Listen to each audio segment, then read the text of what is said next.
Hello, fam, and welcome back to another edition of George's Corner. I'm your host, George Lee Jones. Before we get started, I want to say, because it's the day after, Happy Easter, Happy Passover for some of you. If you're Orthodox Christian, then this is Easter and Holy Week for you.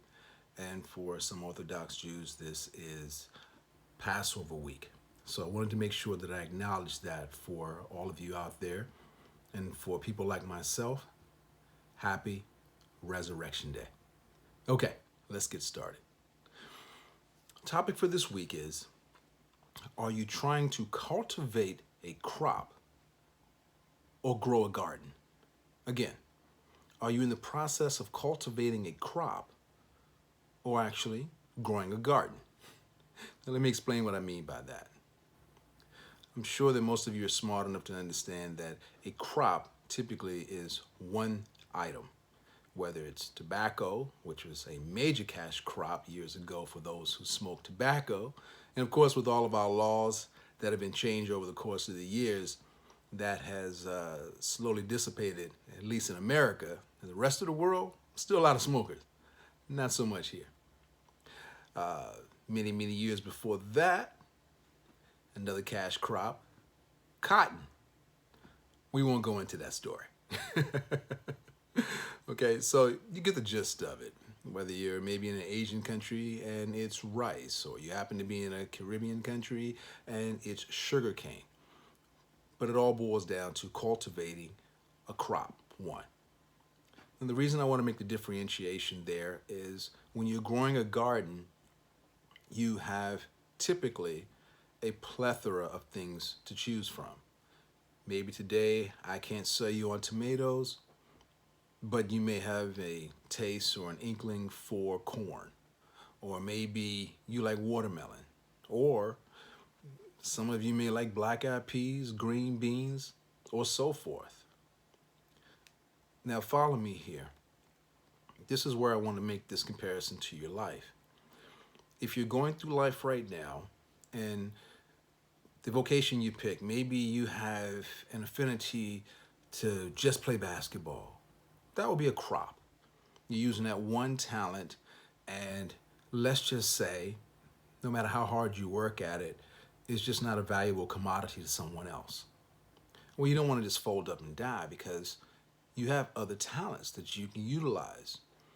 My point to having this George's Corner this time is to let you know that maybe you have focused on one thing for a long time and it hasn't worked out.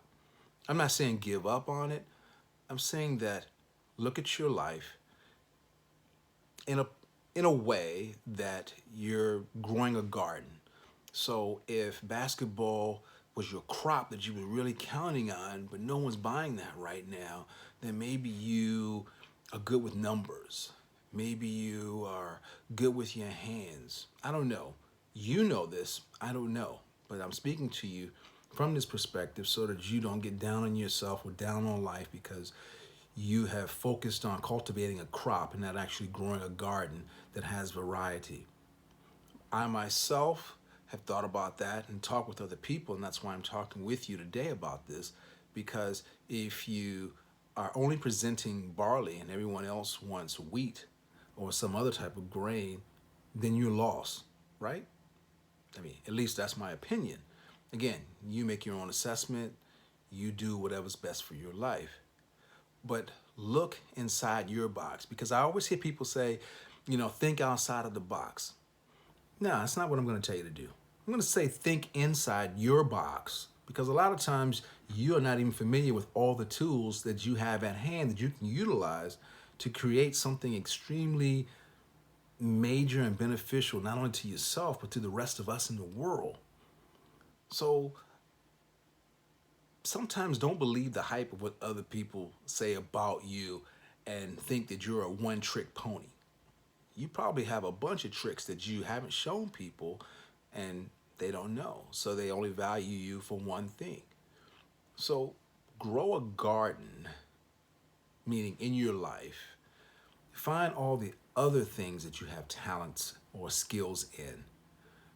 I don't know what to tell you they are because I'm just talking to you, so I don't have personal interaction.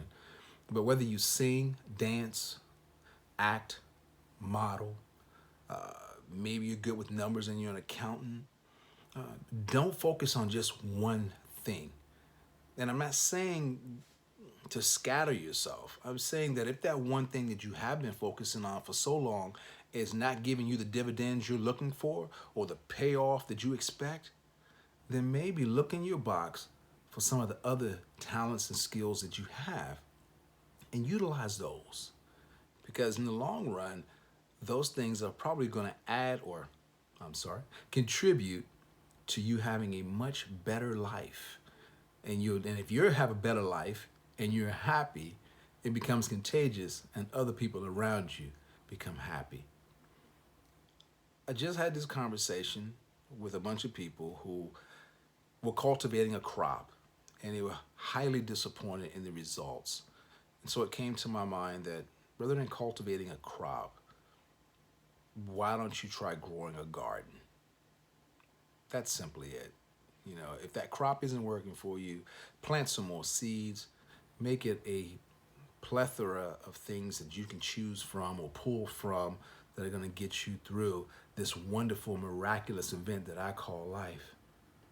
Not only that, don't go through life with your default button set on fear.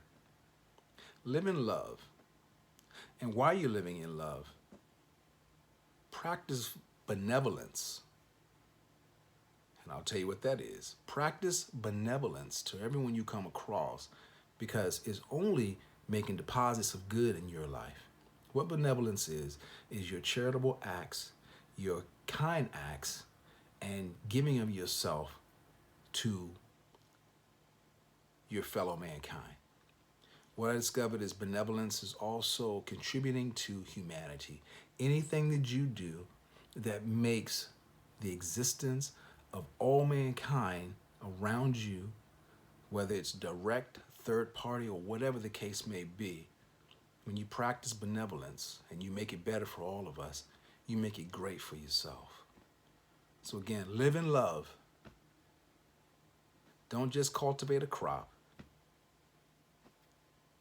And work on growing your garden. I think that's the message. Work on growing your garden, okay? That's all that's coming to me today. As always, love yourselves. Be great and kind to others. And oh yeah, you know the last one. Always, always be learning something new. Until next time, fam, I'm your host, George Lee Jones. And hey, what else can I say? I always love you all and want to be a major contributor to humanity through my benevolence. God bless. Until next time, peace.